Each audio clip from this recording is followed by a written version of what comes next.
Hello, and welcome back to another episode of the HoloNet. Today we're going to be reviewing Star Wars, The Old Republic, Annihilation. Hang on, let's see if we can get one of these in here. So, I work a lot of jobs, as you all know, and I thought to myself, I'm having a hard time getting through these books on my own, actually flipping through them and reading them on account of my lack of time, so I decided to start picking up audiobooks. If any of you have a Spotify account out there, there's this wonderful playlist on Spotify with like a good 20-ish, 30-ish books in audiobook form on there, just right for the looking, all completely free. I mean, you know, if you don't have Spotify Premium, like some type of troglodyte, you have to listen to ads. But I've been listening to them, and I just listened to this one, Annihilation.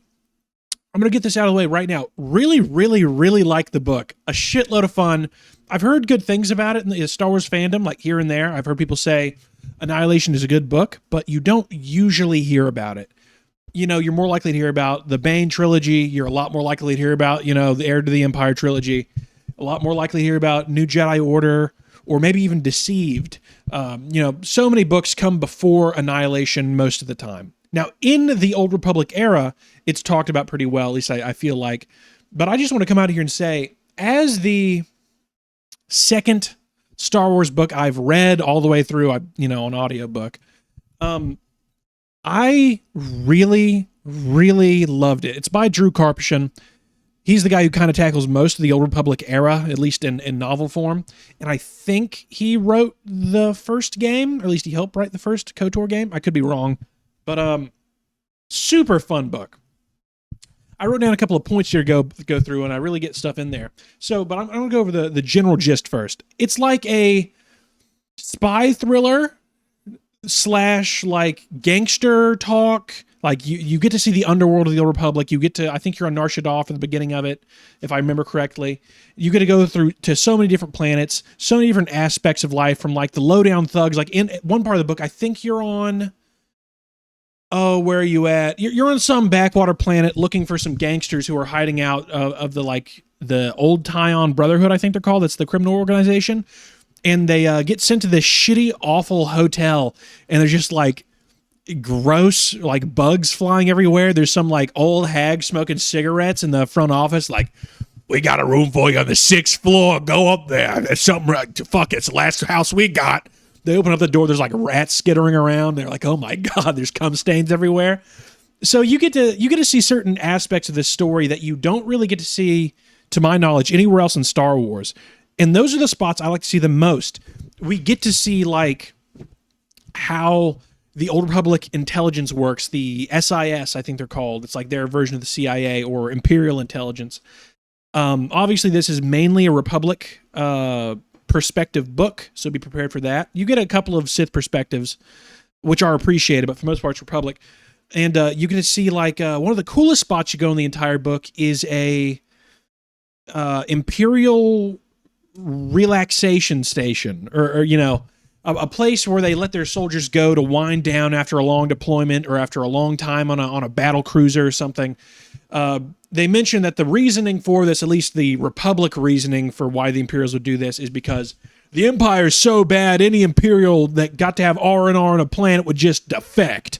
Whether or not that's completely true is kind of up for debate.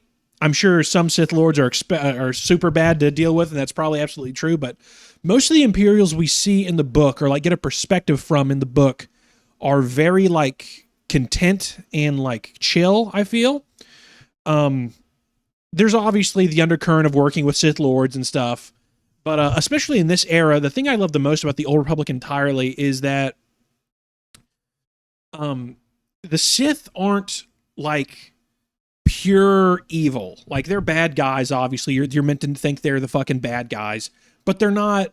Like, this era leans the most into the Sith being about emotion and passion rather than being fucking evil, if you catch my drift. Like, yes, there's fucking John Henry bad guy, Sith Lord. There always will be, but for the most part, there's like, you know, there are good Sith Lords. There are like competent leaders. There are people who care about their people, their empire, which is refreshing to see. And you can see that a little bit in this book. But as I was saying, so like you have this relaxation space station, and you get to see there's like casinos, restaurants, there's like clerks, there's like, you know, morale girls, let's call them, and just people getting drunk, having a good time. And it's so cool to see you have like Imperial broadcasts all over the station, keep people up to date on the war effort, and they're all cheering, drunk as shit, having a lot of fun, and that's just awesome to see. I wish I could have, like, if they would have wrote a whole book about a Sith Empire relaxation station, I would have read the fuck out of that. That sounds awesome. Kind of like the MedStar duology. Anywho, so your main character in this book is a guy who goes by the name of Theron Shan, and I'll say this, I love Theron Shan. I didn't really know what to think. I had no expectations going into this book, none at all. I had heard of Annihilation, but that's really about it. Theron Shan is fucking awesome. I mean, I'm sure there's plenty of other like swashbuckling smugglers in the in Star Wars and the books in the expanded universe, but Theron Shan being my first introduction to someone who's like on the same level as Han Solo, I guess you could say. You know, by that I mean like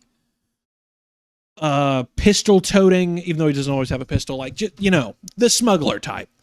Even though like he's smuggler like archetype, sure, but he's a special agent. He's all about espionage. He goes into disguises multiple times throughout the book. He knows how to get out of situations. He knows how to play people against certain things, and he's always thinking ahead.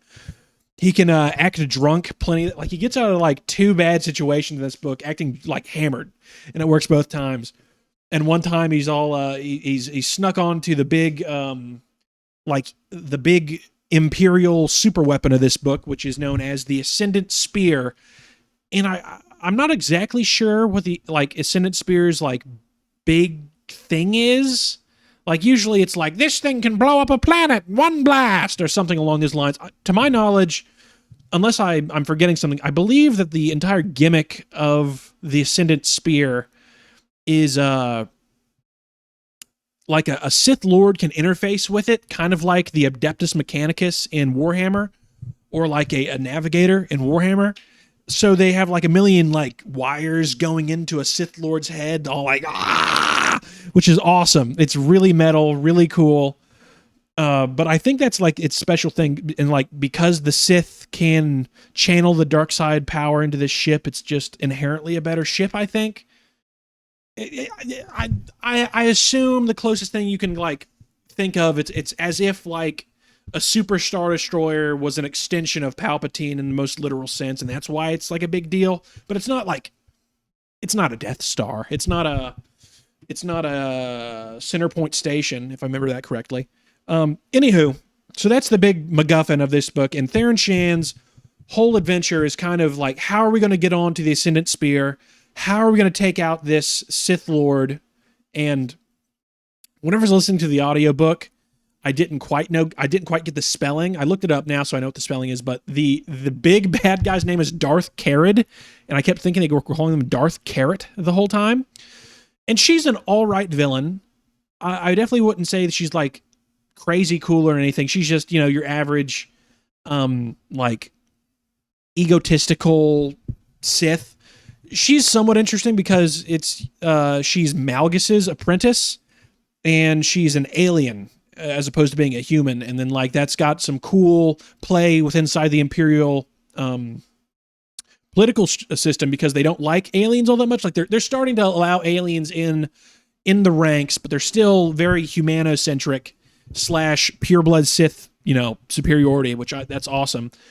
But because she's a powerful Sith and she's the only one that knows how to pilot this giant flagship, they let her by, and they're like, even some of the Empire wants this bitch dead, which that's neat. Sorry, I'm bouncing all around here. Another cool thing I noticed that they really should go into more in Star Wars. I realize some people aren't like super big fans of like the military literature. I am, I think. At least I am the way this book does it. Because you get a spy novel, you get a military novel, you get a Jedi versus Sith. There's so many itches this book scratches, and I love it. Every character's kind of a home run. You'd learn to love characters, some a lot sooner than others. There's one character I didn't like for a very long time, up until like the last quarter of the book, and that character's Tefeth. That's like Theron Shan's Twi'lek fuck buddy. They're not fuck buddies. He says she's like his little sister. They were both raised by the same like Jedi kind of. And for the longest time, I didn't like her that much. She seemed kind of shitty. She seemed kind of like like too stubborn, too hateful, annoying. But she did win me over by the end of the book. And every character more or less does that. There's a Jedi Master sidekick that Theron gets. And if you're super into the EU, if you're super into collecting, the Jedi Master that is in this book is a Jedi Master's book you might have.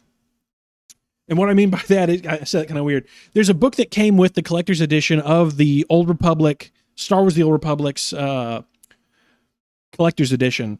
And that's the Journal of Master Nost Dural. Awesome book. If you don't have it, get it. I have an itching feeling in the back of my mind that eventually that book will become crazy expensive. We're not there yet somehow, but that book is one of my favorite books I own. It's very well printed. It's a nice hardcover. It's very uniquely sized, and every page is illustrated beautifully. Anyway, so you have Master Nost Dural teaming up with Theron Shand, and he's a very cool Jedi. He's a Keldor. He's like Plo Koon. He's a very straight shooter. And he is kind of your straight man in this book. He is kind of no nonsense, but he wins you over in these like little moments where he does know how to have fun. He is kind of a goofy fella. And there's this great part in the book where when he's sprinting through the Imperial relaxation station, I love that word. He's like, he goes up to these Sith and all he does is he like pulls up his hood and he like looks like angry, lowers his voice a little bit. And he acts like a Sith Lord in front of these guys. He's essentially like, I'll fucking kill you if you don't let me through here, worm. I'll kill you. So that's kind of like, he knows how to have fun. He's a fun character. At one point, both him and Theron are almost butt-ass naked. They're all greasy and oiled up, and they're having to run through a station. They whoop they kill the big bad guy the whole book naked, essentially, which that's a whole other story. There's so many fun parts of this book. Every part of it's awesome. You have cool spy guy gadgets. You have cool hacking things. Very, very smart ways in dealing with villains. The very gruesome end for the main bad guy is his blaster's overheated because he fucking broke the barrel opening up a maintenance hatch. And as it's about to explode, he throws it in a room with her and it fucking blows her up like a live leak video. Very fun. Man, I realize I'm bouncing all around here, but this is fun for me.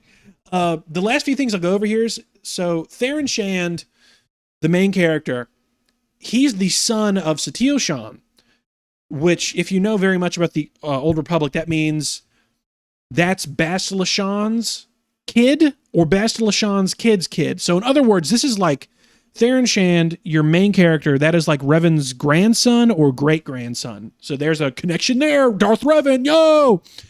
And she had Theron with the Supreme Commander of the Republic, Jace Malcolm. If you've ever watched those cinematic trailers on YouTube, like the Old Republic trailers, we've all watched them. They're awesome. If you haven't watched them, watch them right now. Jace Malcolm is the crazy Republic trooper who's like two-handing a giant gun, and he charges Darth Malgus with a fucking grenade in his hand and blows himself up. He's that guy, so he's an awesome dude. And you have this also really neat novel where like parents are regretful for how they treated their son because Satele abandoned Theron at a very young age because she's a Jedi Grandmaster and no attachment and all this, because she's not nearly as cool as fucking Bastila and Revan were. She's too much of a sissy bitch. She has to follow the Jedi code. But she still did have Theron, and she cut him off for like 20 or 30 years or something, probably 20. So, but she didn't even tell Jace they had a kid, so there's this whole plot of like trying to connect with family members, trying to rebuild that bond they had with each other, and it's very touching. This is the first story I've really seen that hits on like what feels to me like a realistic, I don't know what the right word is, diaspora of a family, like a distended, like a family in shambles trying to rebuild, and that really touched me in a lot of ways. I'm going to leave, like, I could talk about this book for hours, and I'm not going to. What I will tell you is that I love this book. It's so much fun. I've only read it once now, which means I probably haven't read it at all. This probably deserves like another reread, maybe two other. Like I could read this book probably 5 more times and still like have fun with it. This is such a fun book. You feel good afterwards. Oh, I didn't even talk about the one. Okay, I have to talk about 2 more things. There's this one dude whose name is Gorvich. He's like a crime boss for Tethith. And so the whole book, he's calling this bitch Sunshine over and over again. He's like, "Hey, Sunshine. Hey, Miss. Hey, Sunshine. Turn that frown upside down." And there's one part of the book where they deliberately say, he's like, for the first time in a while, he's looking at her eyes instead of down her shirt. So there's this one pervy ass dude just looking at her tits the whole time. Very fun character, and he is kind of complex too. He isn't just purely Mr. Goon. And there's also this logistics officer who talks a lot. I'm going to stop talking. There's so much shit in this book that I have not talked about that you need to like read. You need to read this book. I think they recently reprinted it in the Essential Legends collection. Go read it. This book is awesome. You will feel good afterwards. It is a great time from start to finish. It's just fun, intellectual. There's so much cool shit happening. It's a great time. And there's also some gruesome scenes too. So read Star Wars: The Old Republic, Annihilation if you can. Awesome book. Fully recommend it. I will be rereading this at some point in the future. I loved it. If the rest of the Old Republic, oh my God, if the rest of the Old Republic books are like this, this will be the best era, I think. Anyways, this has been the HoloNet. Bye-bye. Oh shit. Before I say bye, there's a guy by the name of A Rookie, I think. He recently, I'll put him in the description.